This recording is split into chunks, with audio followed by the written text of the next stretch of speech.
السلام علیکم ورحمۃ اللہ وبرکاتہ۔ بسم اللہ الرحمن الرحیم۔ سبق شروع کرنے سے پہلے کچھ سوالات آپ کی خدمت میں پیش کیے جاتے ہیں۔ آپ سوالات کو بغور سماعت فرمائیے اور ان کے جوابات ذہن نشین کر لیں۔ سوال نمبر 1، اسرا کس سے کہتے ہیں؟ ایک ہے معراج، ایک ہے اسرا۔ اسرا کس سے کہتے ہیں؟ سوال نمبر 2، بوقت معراج یعنی معراج کے موقع پر آپ صلی اللہ علیہ وسلم نے کچھ لوگوں کو دیکھا کہ وہ خون کے دریا میں تیر رہے ہیں اور پتھروں کو لقمہ بنا رہے ہیں۔ یہ کون لوگ تھے؟ یعنی یہ دنیا میں کون سا گناہ کرتے تھے؟ معراج کے موقع پر آپ صلی اللہ علیہ وسلم نے کچھ لوگوں کو دیکھا کہ وہ خون کے دریا میں تیر رہے ہیں اور پتھروں کو لقمہ بنا رہے ہیں۔ یہ کون لوگ تھے؟ یعنی یہ دنیا میں کون سا گناہ کرتے تھے؟ سوال نمبر 3، معراج کے موقع پر حضور صلی اللہ علیہ وسلم کی 5ویں آسمان پر کس نبی سے ملاقات ہوئی تھی؟ معراج کے موقع پر حضور صلی اللہ علیہ وسلم کی 5ویں آسمان پر کس نبی سے ملاقات ہوئی تھی؟ سوال نمبر 4، معراج کے موقع پر اللہ تعالیٰ نے آپ صلی اللہ علیہ وسلم کو قرآن کریم کی کون سی 3 آیتیں بطور انعام عطا فرمائی تھی؟ معراج کے موقع پر آپ صلی اللہ علیہ وسلم کو اللہ تعالیٰ نے قرآن پاک کی کون سی 3 آیتیں بطور انعام عطا فرمائی تھی؟ سوال نمبر 5، مدینۃ المنورہ میں سب سے پہلے اسلام قبول کرنے والے صحابی کا نام کیا تھا؟ مدینۃ المنورہ کے سب سے پہلے اسلام قبول کرنے والے صحابی رسول کا نام کیا تھا؟ سوال نمبر 6، مدینۃ المنورہ میں سب سے پہلے جمعہ قائم کرنے والے صحابی حضرت اسعد بن زرارہ رضی اللہ تعالی عنہ کس سن نبوی میں مسلمان ہوئے تھے؟ مدینۃ المنورہ میں سب سے پہلے جمعہ قائم کرنے والے صحابی حضرت اسعد بن زرارہ رضی اللہ تعالی عنہ کس سن نبوی میں مسلمان ہوئے تھے؟ سوال نمبر 7، بیعت کسے کہتے ہیں؟ بیعت کسے کہتے ہیں؟ سوال نمبر 8، سب سے پہلا جمعہ کس سن نبوی میں قائم کیا گیا تھا؟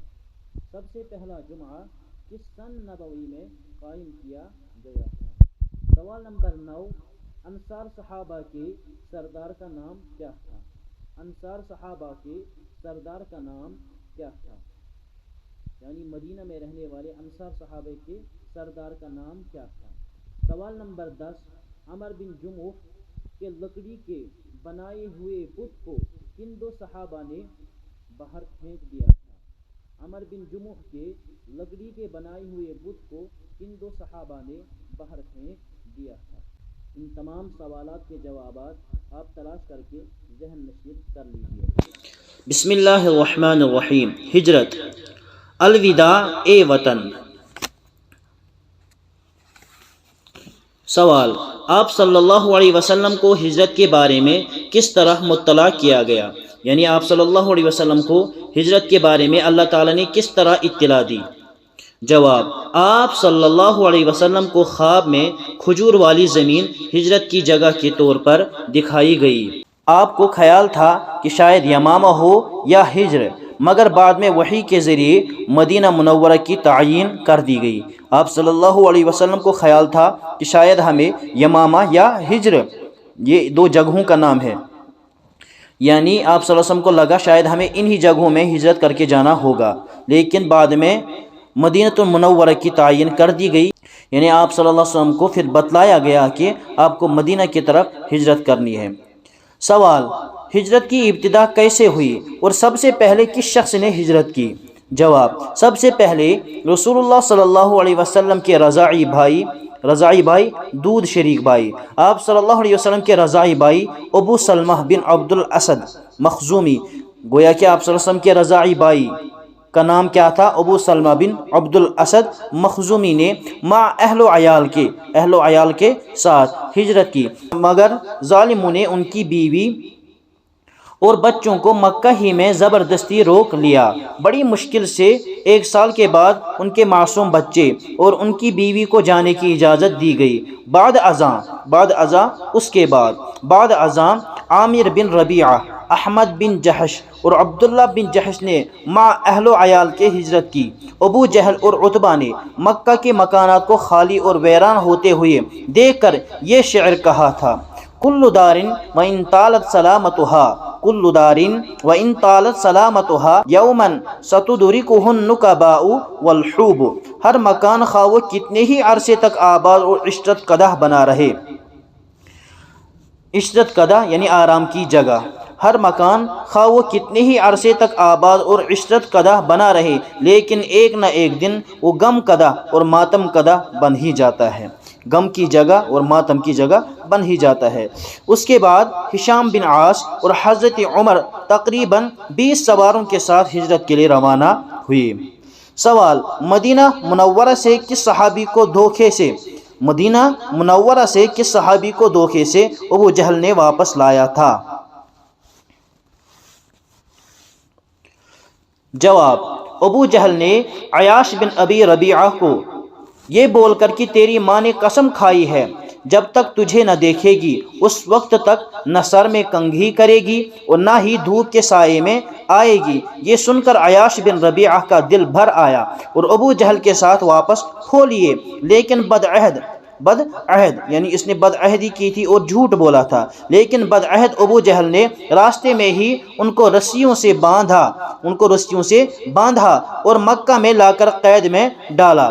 رسول اللہ صلی اللہ علیہ وسلم صبح کی نماز میں قنوت نازلہ پڑھ کر ان کی رہائی کے لیے دعا فرماتے: اللہم انجی ولید بن الولید وسلم بن ہشام وعیاش بن ربیعہ، اے اللہ تو ولید بن ولید، سلمہ بن ہشام اور عیاش بن ربیعہ کو مشرکین کے ظلم و ستم سے نجات دے۔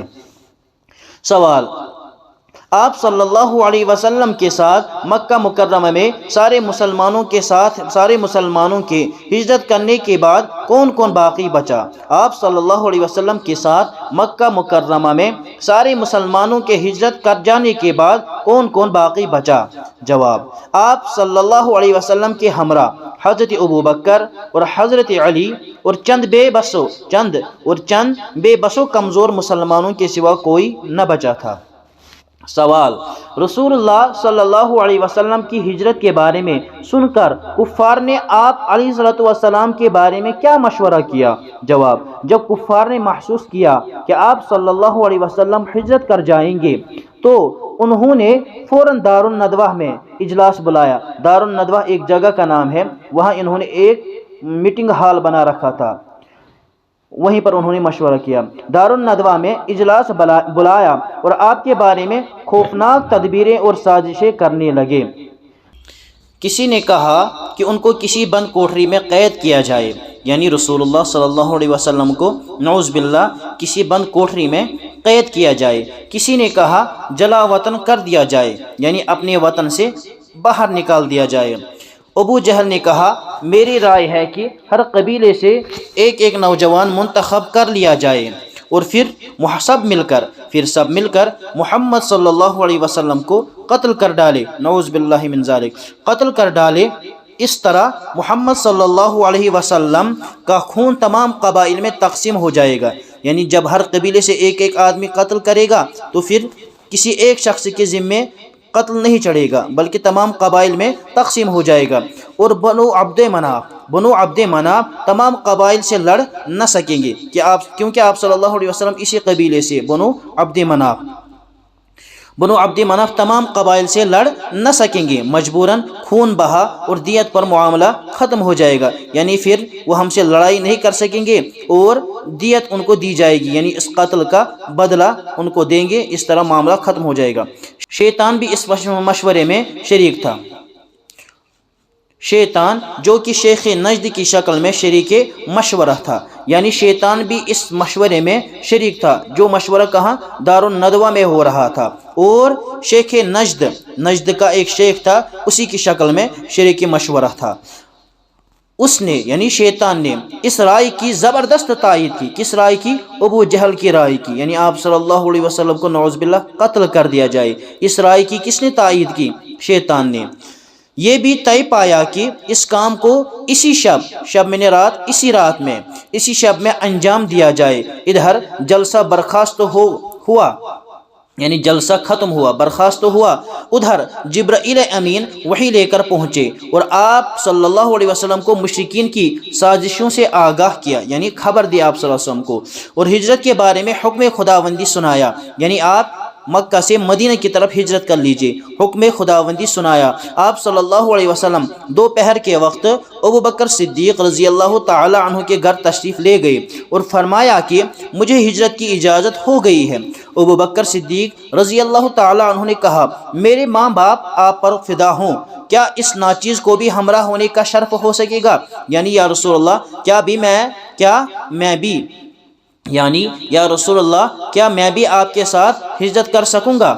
آپ صلی اللہ علیہ وسلم نے فرمایا ہاں. حضرت ابو بکر کے فرط مسرت سے، خوشی سے، فرط مسرت سے آنسو نکل آئے. ابو بکر صدیق رضی اللہ تعالی عنہ نے ہجرت کے لیے پہلے سے 2 اونٹنیاں تیار کر رکھی تھیں. عرض کیا، یا رسول اللہ میرے ماں باپ آپ پر فدا ہوں، ان میں سے ایک کو آپ پسند فرمائے، وہ میری طرف سے آپ کو ہدیہ ہے. آپ نے فرمایا قیمت کے بغیر نہیں لوں گا. ابو بکر نے عرض کیا بہتر ہے، اگر آپ قیمتاً لینا چاہیں لیں تو قیمتاً لے لیں، اگر آپ قیمتاً لینا چاہیں تو قیمتاً لے لیں. اونٹنی کی قیمت 800 درہم تھی. اونٹنی کی قیمت کتنی؟ 800 درہم تھی. سوال، آپ صلی اللہ علیہ وسلم نے کس وقت مکہ کو الوداع کہا؟ سوال، آپ علیہ الصلوۃ والسلام نے کس وقت مکہ کو الوداع کہا، یعنی کس وقت مکہ کو چھوڑا؟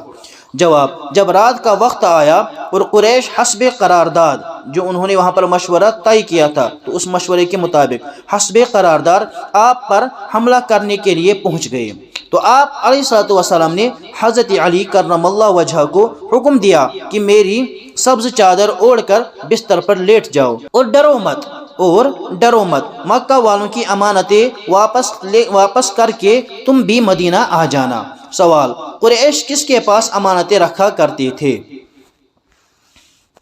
جواب، قریش آپ کے جانی دشمن ہونے کے باوجود آپ کو صادق اور امین سمجھتے تھے، ہمیشہ امانتیں آپ ہی کے پاس رکھا کرتے تھے. حضرت علی کرم اللہ وجہ، حضرت علی رضی اللہ تعالی عنہ کو انہی امانتوں کو واپس کرنے کے لیے آپ نے اپنے پیچھے چھوڑا تھا. سوال، آپ علیہ الصلوۃ والسلام سخت پہرے کے باوجود کیسے گھر سے نکلے؟ جواب، نبی کریم صلی اللہ علیہ وسلم گھر میں سے ایک مٹھی مٹی لیے ہوئے باہر تشریف لائے. سورہ یاسین کی آیات، کیا آیات؟ فَأَغْشَيْنَاهُمْ فَهُمْ لَا يُبْصِرُونَ تک پڑھ کر مٹی ان کے سروں پر ڈال دی. اللہ تعالیٰ نے ان کی آنکھوں پر پردہ ڈال دیا، آپ ان کے سامنے سے گزر گئے اور کسی کو نظر نہ آئے. ابو جہل ہنس کر لوگوں سے کہہ رہا تھا، محمد صلی اللہ علیہ وسلم کا گمان یہ ہے کہ اگر تم ان کی اتباع کرو تو دنیا میں عرب و عجم کے بادشاہ بنو گے اور مرنے کے بعد تم کو جنت ملے گی، اور اگر ایمان نہیں لاؤ گے تو دنیا میں ان کے پیروکاروں کے ہاتھوں سے قتل ہو جاؤ گے اور مرنے کے بعد جہنم میں جلو گے. آپ نے فرمایا ہاں میں یہی کہتا ہوں، تو دنیا میں میرے اصحاب یعنی میرے اصحاب کے ہاتھوں قتل ہوگا اور مرنے کے بعد جہنم میں جلے گا. یہ آپ صلی اللہ علیہ وسلم نے ابو جہل سے کہا تھا. سوال، آپ صلی اللہ علیہ وسلم مکہ سے نکل کر کہاں تشریف لے گئے؟ جواب، آپ صلی اللہ علیہ وسلم مکہ سے نکل کر سیدھا جبل سور چلے گئے. جبل کے معنی پہاڑ، اس پہاڑ میں ایک غار تھی جس کا نام غار سور تھا، تو اسی میں آپ صلی اللہ علیہ وسلم چلے گئے. جبل سور چلے گئے اور وہاں جا کر ایک غار میں چھپ گئے جہاں آپ نے 3 دن تک قیام کیا. چوتھے روز آپ وہاں سے مدینہ نکل گئے. سوال، آپ صلی اللہ علیہ وسلم نے مکہ کی جانب دیکھتے ہوئے حسرت بھری نگاہوں سے کیا کہا تھا؟ جواب، آپ صلی اللہ علیہ وسلم نے کہا تھا کہ مکہ تو مجھ کو سب سے زیادہ محبوب تھا. اگر تیرے رہنے والے مجھے نہ نکالتے تو میں کبھی تجھے چھوڑ کر نہ جاتا۔ سوال: قریش آپ صلی اللہ علیہ وسلم کے مکان میں کیوں نہیں گھسے؟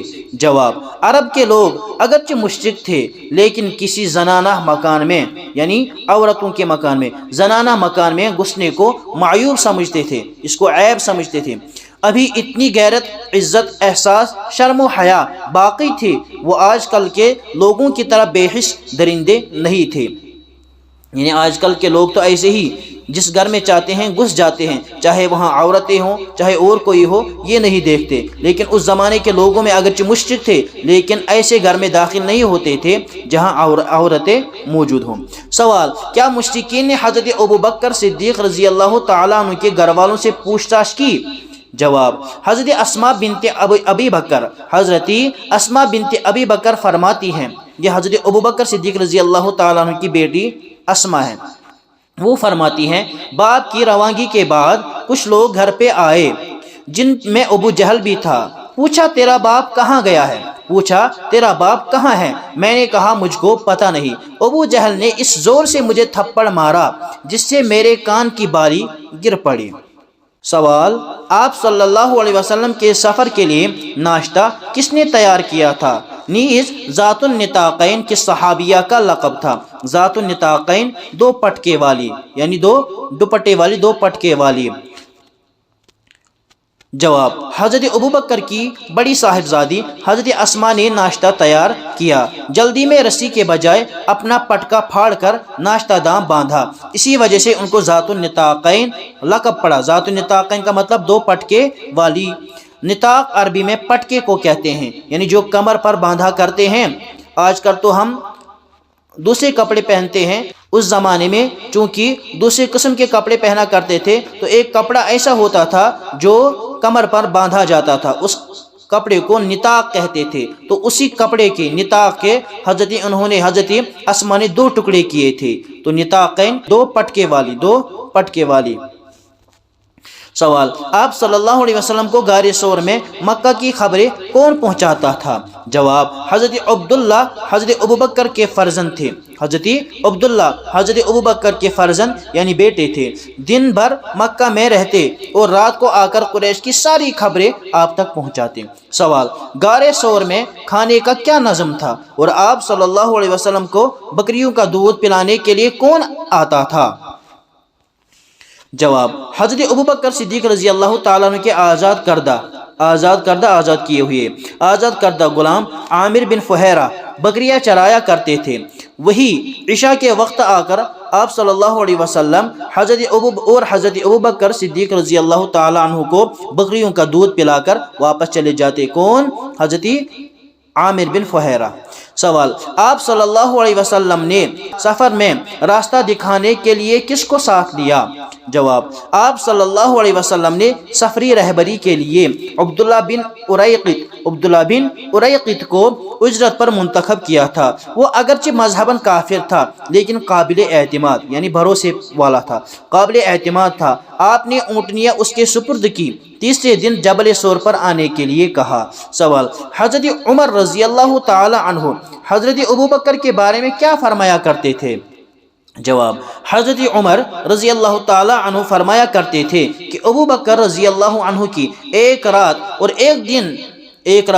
ایک دن عمر کی تمام زندگی کی عبادت سے افضل ہے، یعنی وہ رات جو آپ نے غار ثور میں گزاری تھی، رات غار ثور والی تھی اور دن وہ تھا جب نبی کریم صلی اللہ علیہ وسلم کی وفات کے بعد عرب کے بہت سارے قبائل مرتد ہو گئے، اور اس وقت عمر رضی اللہ تعالی عنہ آپ کی خدمت میں حاضر ہوئے اور عرض کیا، اے خلیفہ رسول صلی اللہ علیہ وسلم نرمی کیجیے۔ ابو بکر نے غصہ ہو کر کہا، عمر جاہلیت کے زمانے میں بڑا بہادر اور دلیر تھا، اسلام میں آ کر بزدل بن گیا، بتلا تو صحیح۔ رسول اللہ صلی اللہ علیہ وسلم وفات پا گئی، وحی بند ہو گئی، میں کس چیز کے ذریعے ان کی تعلیق کروں، یعنی ان کے دلوں کو میں نرم کروں؟ خدا کی قسم اگر یہ لوگ اس رسی کے دینے سے بھی انکار کریں گے جو رسول اللہ صلی اللہ علیہ وسلم کے زمانے میں دیا کرتے تھے، میں ان سے اس پر بھی ضرور جہاد و قتال کروں گا۔ یہ ابوبکر کی استقامت ابو بکر کی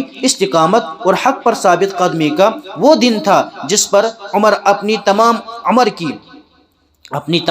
عمر کی عبادت بدلے میں دینے کے لیے تیار تھے۔ یعنی یہ کچھ لوگ تھے جنہوں نے آپ صلی اللہ علیہ وسلم کے انتقال کے بعد زکوٰۃ دینے سے انکار کیا تھا حضرت ابوبکر صدیق رضی اللہ تعالی عنہ کے دور خلافت میں، اور حضرت ابوبکر صدیق رضی اللہ تعالی عنہ اس وقت سخت غصے میں تھے، تو انہوں نے کہا میں ان سے جہاد کروں گا۔ تو حضرت عمر رضی اللہ تعالی عنہ حضرت ابوبکر صدیق رضی اللہ تعالیٰ عنہ کو سمجھانے کے لیے آئے تھے، تو اس وقت حضرت ابوبکر نے یہ کلمات کہے، اے عمر، آپ تو زمانے جاہلیت میں بڑے بہادر اور دلیر تھے، تو آپ کو آج کیا ہو گیا ہے کہ آج آپ اتنے نرم پڑ گئے ہو؟ تو خدا کی قسم اگر یہ اس رسی سے بھی انکار کریں گے جو رسی اس زمانے میں اس جانور کے ساتھ دیا کرتے تھے جس جانور کو یہ زکوٰۃ میں دیتے تھے، تو اس رسی کے دینے سے بھی اگر یہ انکار کریں گے میں تب بھی ان کے ساتھ جہاد کروں گا۔ سوال: جب صبح اللہ کے رسول علیہ الصلوۃ والسلام مشرکین کو نہ ملے تو انہوں نے کیا کیا؟ جواب: مشرکین نے پوری رات آپ کے مکان کا محاصرہ کیا، یعنی مکان کو گھیر لیا، محاصرہ کیا۔ صبح ہوئی، انہوں نے حضرت علی کرم اللہ وجہہ کو آپ کے بستر سے اٹھتے دیکھا، تو آپ کے بارے میں پوچھنے پر حضرت علی نے فرمایا مجھے پتہ نہیں۔ مشرکین آپ کی تلاش میں ہر طرف پھیل گئے، کچھ لوگ ڈھونڈتے ڈھونڈتے غار ثور تک پہنچ گئے۔ سوال: اللہ تعالیٰ نے کون سے کیڑے کو غار پر جالا بننے کے لیے مکلف کیا؟ جواب: رسول اللہ صلی اللہ علیہ وسلم غار میں اترے تو اللہ تعالیٰ کے حکم سے ایک مکڑی نے غار کے منہ پر جالا تانا، ایک مکڑی نے غار کے منہ پر جالا تانا اور ایک جنگلی کبوتر کے جوڑے نے آ کر انڈے دیے۔ مشرکین جب اس غار کے پاس پہنچے تو کبوتروں کے گھونسلے اور مکڑی کا جالا دیکھ کر واپس ہو گئے۔ آپ صلی اللہ علیہ وسلم نے فرمایا اللہ تعالیٰ نے ان کو ہم سے دفع کیا، یقیناً اللہ چاہے تو مکڑی کے جالے سے بھی آہنی مضبوط قلعوں کا کام لے سکتے ہیں۔ آہنی مطلب لوہے کے قلعوں کا کام لے سکتے ہیں۔ سوال: حضرت ابوبکر صدیق رضی اللہ تعالی عنہ کے مشرکین کو دیکھ کر اظہار تشویش کرنے پر آپ صلی اللہ علیہ وسلم نے کن کلمات سے تسلی دی؟ یعنی جب مشرکین غار کے نزدیک آ گئے تو حضرت ابوبکر رضی اللہ تعالی عنہ کو تشویش ہو گئی تھی، وہ ڈر گئے تھے۔ اس وقت آپ صلی اللہ علیہ وسلم نے کیا کلمات بطور تسلی فرمائے تھے؟ جواب: غار ثور پر چڑھتے وقت ابوبکر صدیق رضی اللہ تعالی عنہ آپ کو اپنے کاندھے پر چڑھایا اور اوپر پہنچ کر پہلے غار میں خود اترے، خود اس کو صاف کیا، اپنی قبا کو چاک کر کے، قبا جو اس وقت ان کو پہنا ہوا تھا یعنی ایک قسم کا قمیض ہوتا ہے اس کو قبا کہتے ہیں، قبا کو چاک کر کے اس کے سوراخ کو بند کیا، غار کے سوراخ کو بند کیا۔ یہ سب حضرت ابوبکر صدیق رضی اللہ تعالیٰ عنہ کے اخلاص اور عشق و محبت کی دلیلیں ہیں۔ حضرت ابوبکر صدیق رضی اللہ تعالی عنہ کی نظر جب مشرکین پر پڑی تو فرمایا یا رسول اللہ، اگر کسی کی نظر اس کے اپنے قدموں پر پڑ جائے تو یقیناً ہم کو بھی دیکھ لے گا، یعنی اگر کوئی اپنے پیروں کی طرف نظر کرے گا تو اس کو ہم پر نظر پڑ جائے گی۔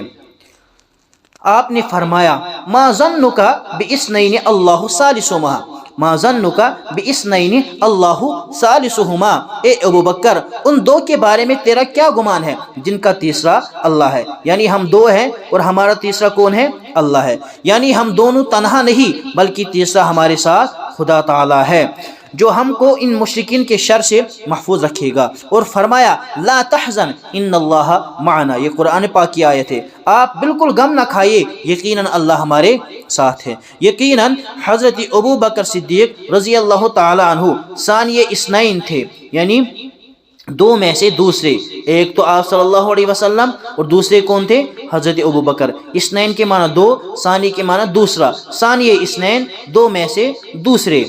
اذ ہما فی الغار، جب وہ دونوں غار میں تھے، اذ میں نے جب، ہما وہ دونوں، فی الغار غار میں تھے، اذ ہما فی الغار جب وہ غار میں تھے، اس وقت دو میں سے دوسرا کون تھا؟ حضرت ابوبکر۔ پہلا کون تھا؟ آپ صلی اللہ علیہ وسلم۔ اذ ہما فی الغار کی ضمیر کا مرجع، ضمیر پروناؤن کو کہتے ہیں، تو یہاں پر پروناؤن ضمیر کیا ہے؟ ہما، اس سے مراد ہے آپ صلی اللہ علیہ وسلم اور حضرت ابوبکر۔ تو اس کا مرجع یعنی یہ ضمیر کس کی طرف اشارہ کر رہی ہے؟ آپ صلی اللہ علیہ وسلم اور حضرت ابو بکر صدیق رضی اللہ تعالی عنہ کی طرف۔ قرآن کریم نے سورہ توبہ کی آیت اذ یقول لصاحبہ، جب وہ اپنے ساتھی سے کہہ رہے تھے، یہ اس آیت کا ترجمہ ہے۔ تو قرآن کریم نے سورہ توبہ کی آیت اذ یقول لصاحبہ میں ابو بکر پر صحابیت کی مہر لگا دی، یعنی اس آیت سے حضرت ابو بکر صدیق رضی اللہ تعالی عنہ کا صحابی ہونا سمجھ میں آ رہا ہے۔ کس طرح؟ جب آپ صلی اللہ علیہ وسلم نے کہا اذ یقول، جب وہ کہہ رہے تھے، کون؟ حضور پاک صلی اللہ علیہ وسلم، لصاحبہ، اپنے صحابی سے، اپنے صحابی سے۔ وہ کون تھے ان کے صحابی؟ حضرت ابو بکر صدیق رضی اللہ تعالی عنہ۔ سوال، آپ صلی اللہ علیہ وسلم کے ساتھ اونٹنی پر کون سوار ہوا؟ جواب، ایک اونٹنی پر آپ صلی اللہ علیہ وسلم سوار ہوئے، دوسری پر ابو بکر سوار ہوئے، اور خدمت کے لیے اپنے آزاد کردہ غلام عامر بن فہیرہ کو اپنے پیچھے بٹھایا۔ عبداللہ بن اریقط اپنے اونٹ پر بیٹھ کر راستے دکھانے کے لیے ساتھ تھا۔ وہ مشہور و معروف راستے کو چھوڑ کر غیر معروف یعنی غیر معروف راستے سے ساحل کی طرف سے، ساحل کے معنی دریا کا کنارہ، ساحل کی طرف سے آپ کو لے کر چلا۔ سوال، قریش نے آپ صلی اللہ علیہ وسلم کی گرفتاری پر کتنا انعام رکھا تھا؟ جواب، قریش نے یہ اعلان کیا کہ جو شخص محمد صلی اللہ علیہ وسلم یا ابو بکر صدیق رضی اللہ تعالی عنہ کو قتل کر کے یا گرفتار کر کے لائے گا، اس کو ہر ایک کے معاوضے میں علیحدہ 100 اونٹ دیے جائیں گے، 100 اونٹ دیے جائیں گے۔ اس وقت کے اونٹ مانیے آج کل کی گاڑیاں، یعنی جو ایسا کرے گا تو اس کو 100 گاڑیاں دی جائیں گی۔ اس وقت اونٹ کو گاڑی کی قیمت تھی۔ سوال، آپ صلی اللہ علیہ وسلم کے تعاقب یعنی پیچھا کرنے میں، تعاقب میں کون آپ کے قریب پہنچا؟ جواب، سراقہ بن مالک، یہ آگے چل کر پھر ایمان قبول کرتے ہیں۔ سراقہ بن مالک آپ علیہ الصلوۃ والسلام کا تعاقب کرتے ہوئے آپ کے قریب پہنچا، لیکن جو ہی وہ آپ صلی اللہ علیہ وسلم کے قریب آیا، اللہ نے اس کے گھوڑے کو گھٹنوں تک پتھریلی زمین میں دھسا دیا۔ سراقہ نے رسول اللہ صلی اللہ علیہ وسلم اور ابو بکر صدیق رضی اللہ تعالیٰ عنہ کو آواز دے کر امان مانگی، یعنی پناہ مانگی، امان مانگی یعنی حفاظت چاہی۔ ان سے کہا مجھے معاف کیجیے، اور کہا کہ آپ ہی کی بد دعا ہے، خدا کی قسم میں آپ سے وعدہ کرتا ہوں جو شخص آپ کو تلاش کرتا ہوا مجھے ملے گا میں اس کو واپس کر دوں گا۔ میرے لیے دعا فرمائیے کہ زمین میرے گھوڑے کو چھوڑ دے، اللہ آپ کو ضرور غلبہ عطا کرے گا۔ آپ نے دعا فرمائی، آپ صلی اللہ علیہ وسلم نے دعا فرمائی، اسی وقت زمین نے گھوڑے کو چھوڑ دیا۔ سراقہ نے درخواست کی مجھے معافی اور امن کی ایک تحریر لکھوا دیں۔ آپ نے عامر بن فہیرہ کو حکم دیا، انہوں نے ایک چمڑے کے ٹکڑے پر امان نامہ لکھ کر دیا اور سراقہ واپس ہو گیا۔ اس سے یہ سمجھ میں آ رہا ہے جو بھی طالب علم ہو تو اس کے جیب میں ہمیشہ قلم و کاغذ رہنا چاہیے، کیونکہ دیکھیں عامر بن فہیرہ نے اس وقت ایک امن نامہ تحریر کیا، وہ جب ہی تحریر کیا جب ان کے ساتھ کاغذ و قلم کا اہتمام تھا۔ تو آج کل کے طالب علم کے پاس بھی اپنے جیب میں ہمیشہ کاغذ اور قلم رہنا چاہیے، کسی بھی وقت اس کی ضرورت پڑ سکتی ہے۔ سوال، مدینے کے راستے میں آپ صلی اللہ علیہ وسلم کا گزر کس مہمان نواز خاتون کے پاس سے ہوا تھا اور وہ اخلاق و شرافت کے اعتبار سے کیسی تھی؟ جواب، آپ صلی اللہ علیہ وسلم، آپ علیہ الصلوۃ والسلام کا گزر راستے میں ام معبد کے خیمے سے ہوا۔ ام معبد ایک شریف اور معزز خاتون تھیں جو راہ چلنے والوں کی میزبانی کیا کرتی تھی، یعنی راستے میں چلنے والوں کی مہمان نوازی کیا کرتی تھی، ان کو کھلایا پلایا کرتی تھی۔ سوال، کیا آپ علیہ الصلوۃ والسلام کا ان کے خیمے میں کوئی معجزہ ظاہر ہوا؟ جواب، جی ہاں، جب رسول اللہ صلی اللہ علیہ وسلم ان کے خیمے پر پہنچے تو آپ نے دیکھا کہ کونے میں ایک بکری ہے۔ آپ نے پوچھا یہ کیسی ہے؟ ام معبد نے کہا یہ ایک لاگر بکری ہے، لاگر کے معنی کمزور، یہ ایک لاگر بکری ہے، کمزور ہونے کی وجہ سے دوسری بکریوں کے ساتھ جنگل نہیں جا سکتی۔ آپ نے فرمایا اس میں کچھ دودھ ہے؟ ام معبد نے کہا یا رسول اللہ اس میں دودھ کہاں سے آئے گا؟ آپ نے فرمایا اگر مجھ کو اجازت ہو تو میں اس کا دودھ دوہوں گا، یعنی میں اسے دودھ لوں گا، میں اس کا دودھ دوہوں گا۔ ام معبد نے کہا میرے ماں باپ آپ پر قربان ہوں، اگر نکل سکے تو ضرور دودھ نکالیں۔ آپ نے بسم اللہ پڑھ کر اس کے تھن پر دست مبارک رکھ دیا یعنی ہاتھ، اور دودھ دہنا شروع کیا۔ ایک بڑا برتن جس سے 8-10 آدمی سیر ہو جائے، یعنی پیٹ بھر کر پی لے، جس سے 8-10 آدمی سیر ہو جائے، دودھ سے بھر گیا۔ پہلے آپ نے معبد کو دیا۔ جب معبد سیراب ہو گئی تو آپ نے اپنے ساتھیوں کو پلایا اور آخر میں خود پیا۔ پھر آپ نے وہ بڑا برتن دودھ بھر کر معبد کے حوالے کیا اور خود روانہ ہو گئے۔ شام کو جب معبد کے شوہر واپس آئے اور معبد نے سارا ماجرا کہہ سنایا، ابو معبد نے کہا، معبد کے شوہر کا نام ابو معبد نے کہا، میں سمجھ گیا، واللہ یہ وہی قریش والے آدمی ہیں، میں بھی ان کی خدمت میں حاضر ہو جاؤں گا، میں بھی ان کی خدمت میں ضرور حاضر ہوں گا۔ سوال: ہجرت کی راہ میں کس صحابی نے آپ صلی اللہ علیہ وسلم سے ملاقات کی تھی؟ جواب: آپ صلی اللہ علیہ وسلم مدینہ کے قریب پہنچے تو حضرت زبیر رضی اللہ تعالی عنہ جو ملک شام سے تجارت کے کارواں کے ساتھ واپس آ رہے تھے، آپ صلی اللہ علیہ وسلم سے ملے۔ انہوں نے آپ صلی اللہ علیہ وسلم اور حضرت ابوبکر صدیق رضی اللہ تعالیٰ عنہ کو سفید لباس تحفتاً پیش کیا، سفید لباس تحفتاً یعنی بطور ہدیہ پیش کیا۔ اللہم صلی علی سیدنا و مولانا محمد وعلی آلہ وصحبہ وسلم۔ السلام علیکم ورحمۃ اللہ وبرکاتہ۔